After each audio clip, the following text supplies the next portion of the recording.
Well, let's get more analysis from retired Air Vice-Marshal Sean Bell. Sean, thanks a lot for talking to us this morning. Let's talk about Severodonetsk and what's happening there. I mean, is the city's fate sealed? Has it fallen?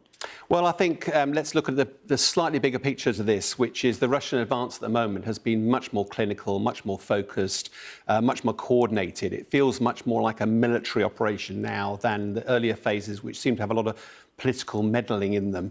And it's pretty clear the strategy now is to take the Luhansk region, then take the Donetsk region and do it in bite-sized portions along the way.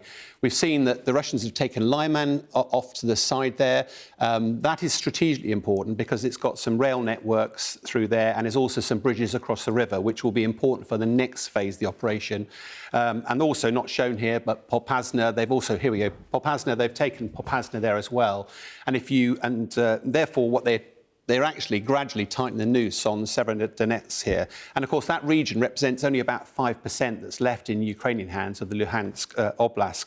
So that creates a real problem for the Severodonetsk soldiers. Do you stay and fight? In the past, the Ukrainians have proved particularly resilient in the urban battle and holding, if you remember, not just Mariupol, but Kiev or whatever.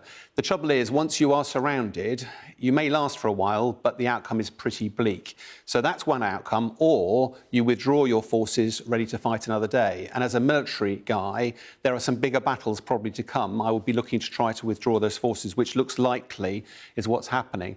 The Russians, though, are making slow progress. It's incredibly costly. It's brutal. It's almost medieval in the way that they're conducting it, laying waste to cities, laying waste to communities, and at a huge cost to people along the way.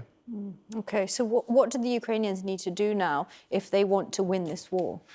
Well, wars are all about maintaining the initiative. You want to maintain the initiative and you want to deny your enemy the chance to dictate how you work. And the problem with the Ukrainian approach at the moment is they are staying in cities, which is great. The danger is they're getting fixed.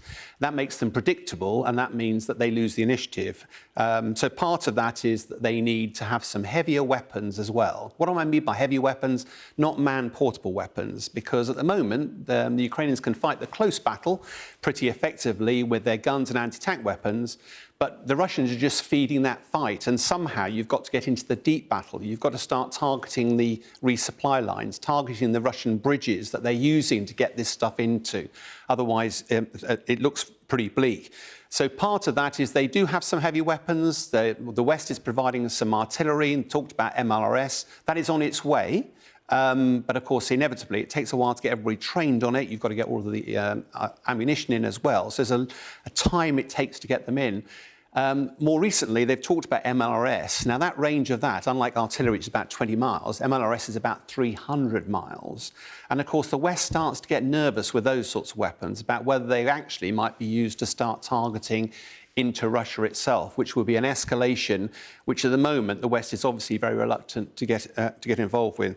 But let's be clear, this is a long battle. We're going to see ebbs and flows in the progress between the Russians and the Ukrainians. But at this stage at the moment, it's pretty clear that the Russians do have some momentum.